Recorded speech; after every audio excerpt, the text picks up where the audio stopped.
Thunderbolts के last episode के अंदर हमने देखा था कि लूक केज अब नई थंडरबोल्ट्स की टीम को बना रहा होता है और इसके लिए बेसिकली उन्होंने बहुत ज़्यादा अलग अलग लोगों को चुना है, जिसमें द गोस्ट मौजूद है, मूनस्टोन मौजूद है, यहाँ तक कि जगरनॉट और क्रॉसबोन्स को भी इस टीम में लिया गया है।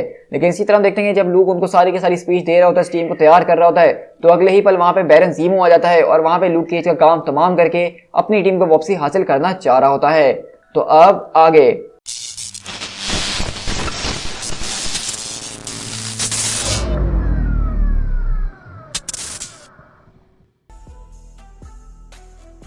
इसी तरह देखते हैं कि लूक केज और यहाँ पे सॉन्गबर्ड और बाकी सारे के सारे लोग यहाँ पे गिर चुके होते हैं, जिसको यहाँ पे बैरन ज़ीमो ने गिरा दिया है और कहता है कि थंडरबोल्ट हमेशा से मेरा था, मेरा है और हमेशा मेरा ही रहेगा। ये आइडिया मेरा था जो कि मैंने इस्तेमाल करना शुरू किया था और अब हर कोई इसको अपना बनाने की कोशिश कर रहा है, लेकिन इस पूरी की पूरी टीम का सिर्फ एक ही लीडर हो सकता है और उसका नाम है बैरन हेलमेट ज़ीमो। तुम चाहो तो मेरा शुक्रिया अदा कर सकते हो जिंदगी भर मेरी खिदमत करके। क्विकली मेरे क्राफ्ट के ऊपर फॉल से चढ़ जाओ उससे पहले कि राफ्ट वाले यहाँ पे पहुंचे और तुम लोगों को पकड़ के वापसी ले जाएं। और इसी तरह क्रॉसबोन्स बोलता है, हाँ मैं तो इसके साथ जा रहा हूँ, तो बताओ कि तुम लोग क्या करने वाले हो। तो वहीं से जगरनॉट बोलता है कि हाँ बिल्कुल, मैं भी इस रॉक से बाहर निकलने के लिए उत्सुक हूँ, चाहे वो मुझे किसी के साथ भी निकलना क्यों ना पड़े, लेकिन मैं तुम्हारे साथ नहीं आने वाला हूँ। और इसी तरह हम देखने की अगले पल वहाँ से जगरनॉट वो वहाँ से कूदता है समंदर के अंदर और सीधा भागना शुरू करता है और कहता है कि जगरनॉट किसी को आंसर नहीं करता है। तो बैरन बोलता है कि स्वाइन, मूनस्टोन को फौरन से इंसेंटिग्रेट कर दो। तो मूनस्टोन बोलती है कि ऑफ कोर्स। और आखिरकार तुम्हें ऐसा क्यों लगने लगा कि मैं तुम्हारे ऑर्डर सुनने वाली हूँ? क्या तुम्हारी मेमोरी इतनी ज्यादा कमजोर हो चुकी है कि तुमने मेरे साथ जो किया था आखिरी बार उसके बाद भी मैं तुम्हारी बातें सुनूंगी? और इसी तरह मूनस्टोन को उठा के ले जा रही होती है, लेकिन ज़ीमो बोलता है कि मुझे फौरन से छोड़ो। क्या तुम्हें लगता था कि वाकई में मैं तुम लोगों के लिए प्रिपेयर नहीं होऊंगा बच्चों? और आखिरकार तुम्हारा क्या ख्याल है गोस्ट, क्या तुम भी यहाँ पे खड़े होकर तमाशा देखने वाले हो, या जो फ्रीडम मैंने तुम्हें दी है तुम उसका फायदा उठाओगे? लेकिन वहीं से क्रॉसबोन उसके जहाज में चढ़ चुका होता है और कहता है, उन सबको डालो भाड़ में बैरन, हमें यहाँ से फौरन निकलना होगा। लेकिन वहीं से गोस्ट बोलता है कि यहाँ पे ये जो कोई भी सिनेरियो चल रहा है उससे मैं बिल्कुल अनकन्विंस्ड हूँ। तो बैरन बोलता है कि जैसी तुम्हारी मर्जी। और अगले पल हम देखते हैं कि गोस्ट अपने आप को टेंजिबल कर लेता है, जिससे वो ज़ीमो के ब्लास्ट से बचता है। और मूनस्टोन बोलती है कि बहुत ही अच्छा आइडिया है गोस्ट, इंटेंजिबल सिर्फ तुम नहीं बल्कि मैं भी हो सकती हूँ। लेकिन हम देखते हैं कि मूनस्टोन यहाँ पे इंटेंजिबल होने की कोशिश करती है लेकिन हो नहीं पाती। और इसी तरह क्रॉसबोन्स बोलता है कि आखिरकार तुम लोगों के साथ मसला क्या है, ये एक ब्रेकआउट है, हमें यहाँ से निकलना होगा।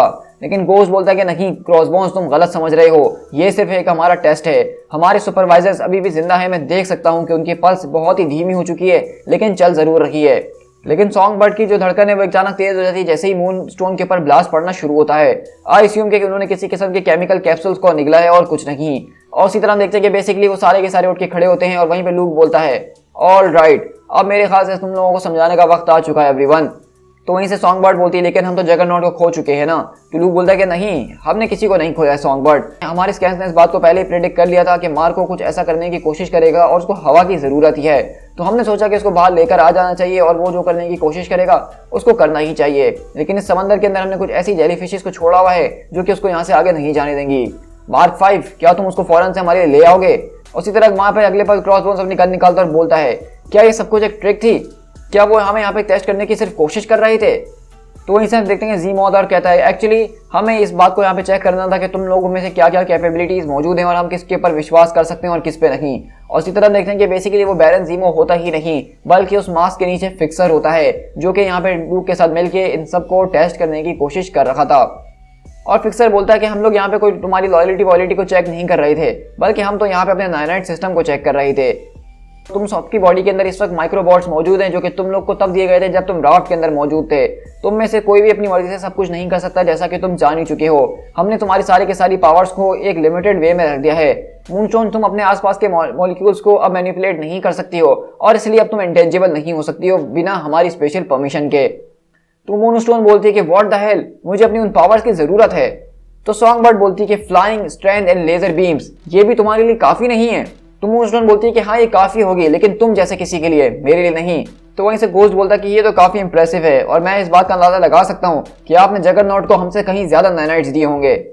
तो वहीं से मार्क 5 उसको लेकर आता है समंदर में से और बोलता है कि नहीं नहीं, हमने ऐसा कुछ भी नहीं करा। हमने बस इस बात का पता लगाया कि जगरनॉट को जब तेज भागने की जरूरत होती है काइनेटिक एनर्जी को बनाने के लिए, तो उसको हवा की जरूरत होती है। बस हमने उसके अंदर के ऑक्सीजन सिस्टम को थोड़ा सा छेड़ने की कोशिश करी है और कुछ नहीं।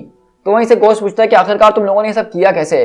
तो सॉन्गबर्ड बताती है कि हमने ऐसा कुछ खास करके करा नहीं है मार्को, लेकिन रिसेंटली मार्को को जो है एक जबरदस्त किस्म की एनिग्मा फोर्स ने पूरी तरीके से चार्ज कर दिया था। ये वो एनर्जी है जो कि लोगों को कैप्टन यूनिवर्स के अंदर बदलती है, और ऐसा लगता है कि इस पूरी के पूरी चार्ज की वजह से जगरनॉट की वो पावर जो कि उसको अपनी एंटिटी से मिलती थी अब ठीक तरीके से नहीं मिल पा रही है।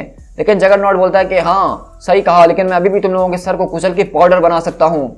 तो वहीं से लूक बोलता है कि चलो अच्छी बात है, अब मैं अपनी भी अटैक को आजमा के देख लेता हूँ। और अगली बार हम देखते हैं कि बेसिकली लूक अपने गॉन्टलेट के अंदर से एक बटन दबाता है, जिससे वहीं पर अगले पल जगरनॉट जमीन पर गिर जाता है मुंह के बल, और कहता है कि मेरी अटैक तो ठीक तरीके से काम कर रही है। तो वहीं से घोस्ट बोलता है कि आई बिलीव कि आप लोग हमें ये बताना चाहते हैं कि इस वक्त हम आपके कंट्रोल के अंदर हैं।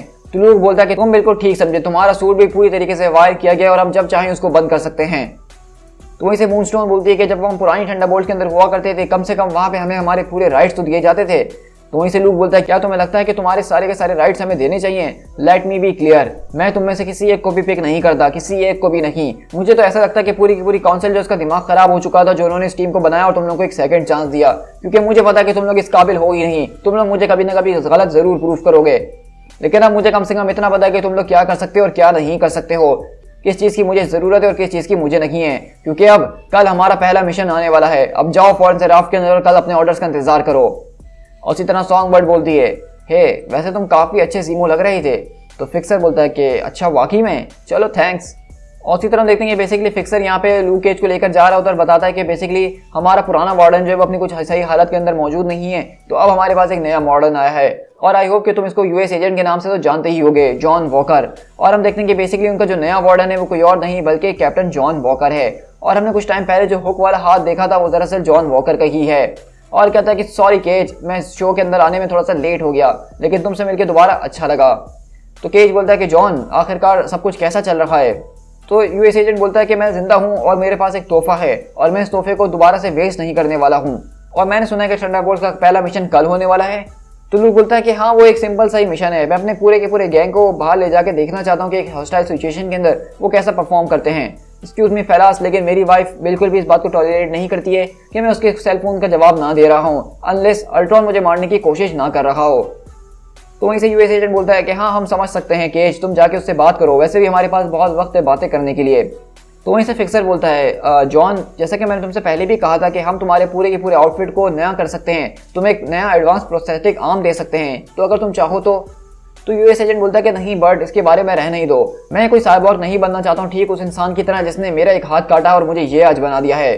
तो आपको अगर याद नहीं तो मैं आपको बताता चलूं कि बेसिकली जब पूरा का पूरा सीज का इवेंट हुआ था तो यूएस एजेंट उस वक्त माइटी एवेंजर्स की टीम के अंदर मौजूद था, जिसके अंदर हरकुलिस और हैंक पिंग वगैरह मौजूद थे।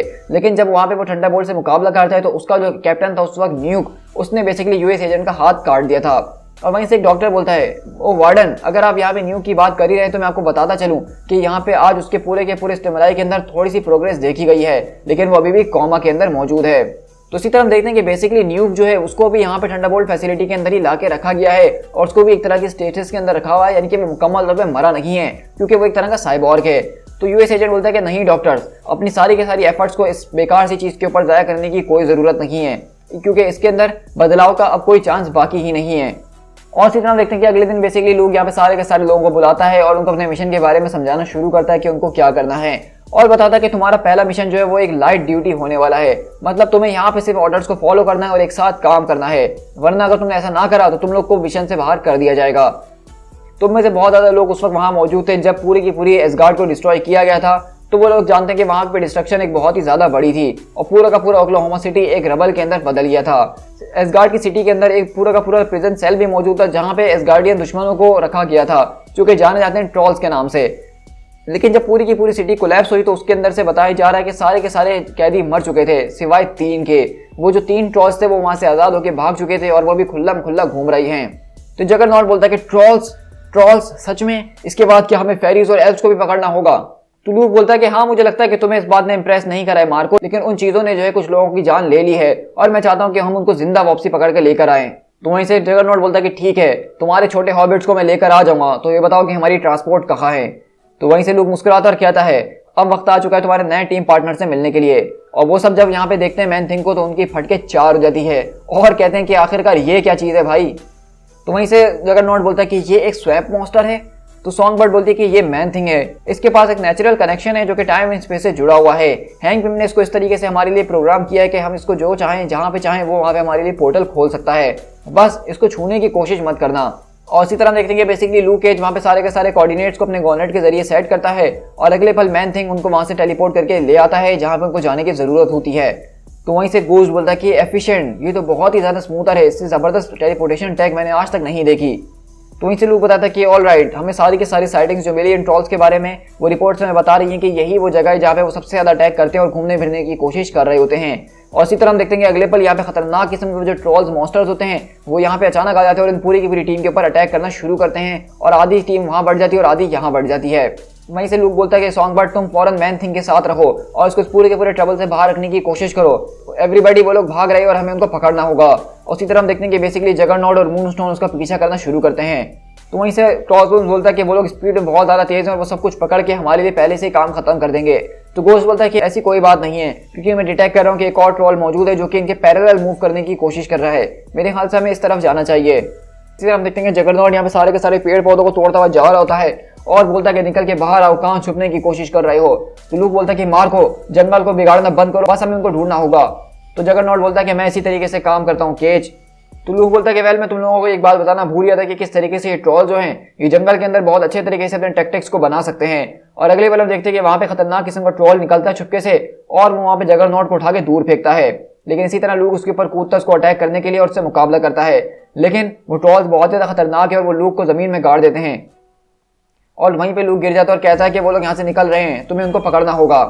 और इसी तरह हम देखते हैं कि बेसिकली वो सॉन्ग बर्ड की तरफ आ रहे होते हैं और सॉन्ग बर्ड अपनी वॉइस की पावर से ज़बरदस्त किस्म की एक दीवार बनाती है उनको रोकने के लिए। लेकिन ये जो पूरे के पूरे ट्रॉल्स है ये बहुत ही खतरनाक और वहशी किस्म के हैं जो कि किसी के भी अटैक से रुक नहीं रहे और सीधा भागते ही जा रहे हैं। और इसी तरह हम देखते हैं कि सॉन्ग बर्ड यहाँ पे गिर जाती है और मैन थिंग उसकी मदद करने की कोशिश करता है। इसी तरह मूनस्टोन बोलती है कि मैं उनको देख चुकी हूँ और उनकी तरफ जा रही हूँ, लगता है कि उनको बताने का वक्त आ चुका है कि कार्ला क्या कर सकती है। इसी तरह देखते हैं कि मूनस्टोन वहाँ पे एक बड़ा सा पेड़ को तोड़ती है और सीधा उस पेड़ के जरिए उन दोनों के दोनों ट्रॉल्स के ऊपर अटैक करके उनको गिरा देती है। लेकिन इसी तरह गोस्ट और क्रॉसबोन्स जो होते हैं वो बेसिकली दूसरे वाले ट्रॉल के पास चले जाते हैं जो अकेला होता है और वो दोनों उनको ढूंढ लेते हैं और उसके ऊपर गोलियां बरसाना शुरू करते हैं। लेकिन इसी तरह हम देखते हैं कि वो जो अगला ट्रॉल होता है उसके पास एक बड़ा सा भाला होता है जो कि एक बड़ा सा पेड़ काट के उनके ऊपर गिरा देता है। और इसी तरह हम देखते हैं कि मूनस्टोन बोलती है कि हे केज, मैंने उनको पकड़ लिया है लेकिन मैं ज़्यादा देर तक उनको संभालने नहीं वाली हूँ। तो केज बोलता है कि मैं यहाँ पे आ चुका हूँ, जरा एक मिनट, ये किस चीज़ की आवाज़ थी। और अगले वाले हम देखते हैं कि उनको एक ज़बरदस्त किस्म के बूम की आवाज़ आ रही होती है क्योंकि जगरनॉट अब बिल्कुल गुस्से में आ चुका है और वो यहाँ पे भागता हुआ इन्हीं की तरफ आ रहा है। लेकिन लूक उसको रोकने की कोशिश करता है लेकिन वो रुकता नहीं और जगरनॉट सीधा आके उन सारे के सारे ट्रॉल्स के अंदर घुस जाता है जहाँ पे एक ज़बरदस्त किस्म का धमाका होता है। वहीं से गोस्ट पूछता है कि आखिरकार ये एक्सप्लोजन किस तरह की थी, हमें कुछ समझ में नहीं आ रहा। लेकिन इतनी देर में हम देखते हैं कि वो जो तीसरा ट्रॉल जो इनसे मुकाबला कर रहा होता है वो आता है गोस्ट के आर्मर के ऊपर अटैक करके उसको चीर देता है और कहता है कि ये आखिरकार तुमने कैसे करा, मैं तो इंटेंजिबल था। आखिरकार ऐसी क्या चीज़ है जो कि मेरे सूट को कॉम्प्रोमाइज़ कर सकती है। और उसी तरफ देखते हैं कि गोस्ट बेसिकली अपने हेलमेट से देखता है कि वहाँ पे सामने कुछ लाशें पड़ी होती हैं जिसको देख के बताया जा रहा होता है कि वो पिछले 30 मिनट ही उनको मारा गया है और उनको खाने की कोशिश की गई है। और उसी तरह हम देखते हैं कि वहाँ पे जो तीसरा ट्रॉल होता है वो सीधा गोस्ट के ऊपर अटैक करने के लिए कूदता है और ये देख के गोस्ट एकदम चौंक जाता है क्योंकि वो ट्रॉल कोई और नहीं बल्कि एक तरह की लड़की है। To be continued.